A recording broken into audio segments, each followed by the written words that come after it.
everyone and welcome to IFS platform. Dear aspirants, again I am with you people with a new success story. And आज की success story में हम हैं दिनेश के साथ, जिनके साथ हम बातें करेंगे कि किस तरह से उनने सीएसआई नेट एग्जामिनेशन की प्रिपरेशन की, मास्टर्स करते हुए प्रिपरेशन स्टार्ट कर दी। हम बोलते हैं ना कि जल्दी से जल्दी करना चाहिए so दैट हमारे ईयर्स में या फिर हमारी पढ़ाई में कोई गैप ना आए और हम तुरंत ही दूसरी चीजों में एनरोल भी होते जाएं। तो किस तरह से उन्होंने एग्जाम को टारगेट करा, क्या उनकी प्रिपरेशन स्ट्रैटेजी रही, all that we will be discussing with Dinesh and he has cleared the examination with flying colors. So what was his target, why he chose to come into this field, and what are his future aspirations? Let's discuss all these things with Dinesh. Hello then and heartiest congratulations to you dear. Thank you ma'am. कैसे हैं आप? ठीक है ma'am. और कैसा लग रहा है सक्सेस पे? अच्छा लग रहा है मैम, काफी मेहनत करने के बाद एटलीस्ट रिजल्ट मिला। यस, काफी मेहनत करने के बाद कुछ मिलता है तो डेफिनेटली वो बहुत ही ज्यादा प्रेशियस होता है हमारे लिए। तो अगर मैं दिनेश बात करती हूँ तो अभी आपने सीएसआई नेट एग्जामिनेशन क्लियर कर लिया है। अगर मैं बात करूंगी, आप जोधपुर से ही हैं, ठीक है, तो किस तरह से आपने सोचा कि मुझे इसी में एग्जाम को टारगेट करना चाहिए, मुझे कोई और फील्ड में एक्स हो वाई हो जेड फील्ड में अपना करियर नहीं बनाना है, why in this field only? Firstly ma'am, science एक सब्जेक्ट ऐसा है जिसमें इंटरेस्ट बन जाता है स्टूडेंट का। ओके। मतलब चीजें लॉजिकल है। और उसके बाद साइंस में भी रिसर्च हो तो बात ही अलग है। ओके, तो you are more incline towards research. तो आपको सीएसआई नेट के एग्जामिनेशन के बारे में कैसे पता चला? मैम मैं अपनी एमएससी के टाइम लॉकडाउन हो गया था कोरोना के कारण, तो उस टाइम अपने घर चला गया था गाँव में। फिर वहाँ पे यूट्यूब पे एक दिन सामने आ गई नीलेश सर की क्लासेस, मैंने सर्च नहीं की थी। ओके। नीलेश सर कुछ लाइव वीडियोस लगाते थे, उस वक्त क्लासेस लेते थे शाम के टाइम इवोल्यूशन की। ओके। तो वो क्लासेस काफी इंटरेस्टिंग थी। वो क्लासेस पूरी होने के बाद मेरे किसी एक फ्रेंड ने कॉल किया कि ऐसा नेट वगैरह कुछ होता है और हम इसकी प्रिपरेशन करते हैं, ऑनलाइन कोर्स लेते हैं। ओके। फिर हम दोनों ने साथ में नेट का कोर्स लिया कैसी सर से, ऑनलाइन मोड में। उस वक्त तैयारी की अच्छे से, लॉकडाउन बढ़ता गया और हमारी तैयारी होती गई साथ साथ। ओके, मतलब जैसे जैसे लॉकडाउन बढ़ते गया आपकी तैयारी होती गई। मींस लाइक आपने जो पेंडेमिक का टाइम था बहुत वाइजली यूटिलाइज करा। Yes ma'am. ओके, देन आगे मैम उसके बाद वापस कॉलेजेस खुल गए एक बार बीच में। ओके। तो फिर उस वक्त मेन प्रॉब्लम ये हुई थी हमारे साथ कि क्वेश्चन की प्रैक्टिस नहीं कर पाए। ओके। और फिर कॉलेजेस का इतना सारा काम था, कॉलेजेस एक टाइम स्टार्ट हुई थी तो सेमेस्टर छोटे हो गए, शॉर्ट हो गए। उसमें जल्दी सेमेस्टर कराने के चक्कर में वो एग्जाम प्रेशर भी था कॉलेजेस का। फिर बाद में वापस आपकी जो एक रेगुलरिटी थी स्टडीज पे वो धीरे पड़ गई। जी मैम, बीच में ब्रेकेज आ गई। ओके। उसके बाद वापस एमएससी कंप्लीट करने के बाद हमने तैयारी की। और जो मेरे रूममेट थे वो भी इसी की तैयारी कर रहे थे, तो ये मेरी किस्मत है, उनकी किस्मत है कि हम सारे एक ही फील्ड के हो गए। ओके। और अच्छे से तैयारी हो गई, क्वेश्चन भी प्रैक्टिस ढंग से हो गई, तो नेट हो गया। तो ये बहुत अच्छी बात है। मतलब कि दिनेश की बात से हमें एक बात तो बहुत अच्छे से समझ में आ जा रही है कि क्वेश्चन प्रैक्टिस करना कितना जरूरी है। पढ़ाई तो आपने पहले बार में भी की थी, पर क्वेश्चन प्रैक्टिस करना कितना जरूरी है, रेगुलरिटी रखना कितना जरूरी है। जितना ज्यादा आप रेगुलर रहोगे उतने ज्यादा रिजल्ट आने के चांसेस रहते हैं।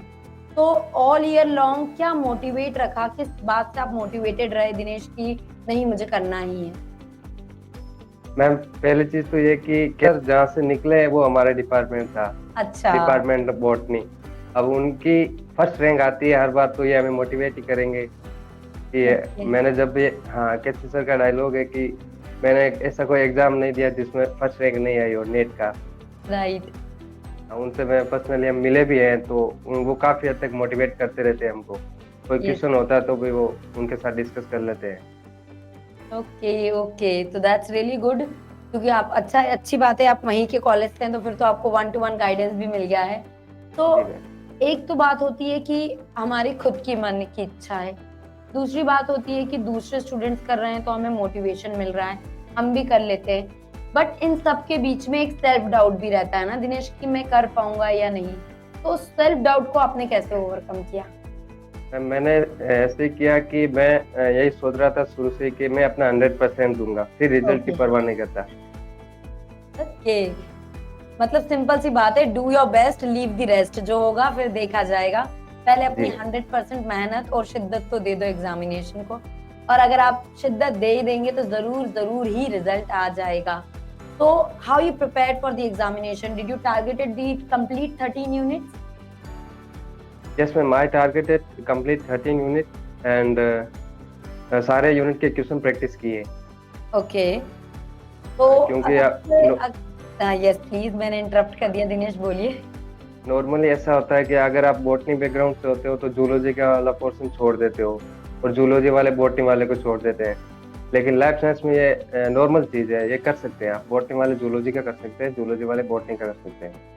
Yes definitely. तो आपको सबसे ज्यादा चैलेंजिंग यूनिट कौन सी लगी? मेरे को बायोकेमिस्ट्री लगती थी पहले, अच्छा, पहले लगती लेकिन थी, अब नहीं लगती? हाँ हाँ, लेकिन कैसी सर से पढ़ने के बाद मेरे को वो भी सबसे इजी लगने लगी।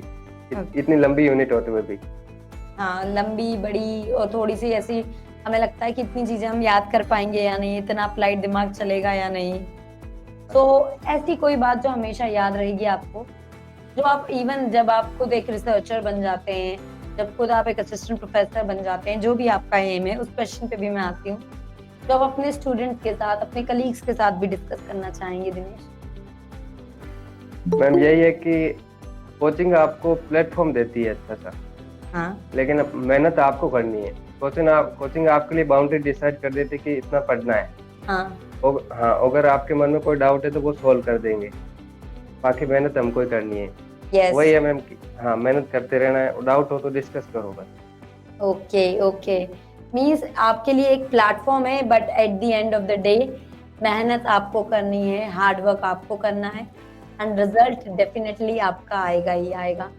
तो अगर हम बात करें दिनेश, तो लाइक अगर you started your preparation and then there are, like अगर मैं बात कर रही हूँ ऑनलाइन मोड पे हो, तो there is many kind of social distractions. So how you kept yourself aligned from all those of social distraction and kept your focus on study? पहले तो ये किया कि मैंने अपना सब्सक्रिप्शन ऑनलाइन में लैपटॉप पे लिया मोबाइल की बजाय। ओके। मोबाइल साइड में हो गया पहले ही। हाँ और उस वक्त इंस्टाग्राम वगैरह कुछ यूज नहीं किया। एक टेलीग्राम था, उस पे क्या कि ग्रुप डिस्कशन हो जाता था, क्वेश्चन आ जाते हैं बढ़िया वाले। हाँ हाँ आई पास का ग्रुप बनाया हुआ है, तो वहाँ पे हम क्वेश्चन भेज देते हैं, स्टूडेंट हमारी हेल्प कर देते हैं, हम उनकी हेल्प कर देते हैं। ओके मोबाइल साइड में रखे, लैपटॉप से पढ़ाई की। ओके, तो मतलब लाइक कि आपने खुद ही सोचा कि मैं अपने आप के लिए एक बाउंड्री सेट करता हूँ तो मेरा फायदा हो जाएगा। तो अभी मतलब इस सक्सेस के बाद कैसा लग रहा है? डेफिनेटली खुशी तो हो रही है, खुशी होने के साथ साथ क्या एक और मोटिवेशन है कि मैं और भी कुछ कर सकता हूँ? हाँ जी मैम, पहले आपको एक किस्सा बताता हूँ। कोई टॉपर थी एक, उनका वीडियो था, वो बता रहे थे कि नेट जैसा कुछ होता है, और वो यूनिट्स के नाम बता रहे थे, जैसे बायोकेमिस्ट्री की ये बुक्स है। तो उस वक्त तक तो मैं सोच रहा था कि इतनी सारी यूनिटें कैसे पढ़ लेंगे कोई। हाँ मेरे लिए तो ये उस वक्त नामुमकिन लगता था, लेकिन जब आई पास के साथ तैयारी की ना, तो सब इजी लगने लगे। okay okay, so what is your perfect, I will say, what was your perfect plan to manage your time and prepare for the examination that you would like to share with the viewers या the audience जो आपको देख रहे हैं?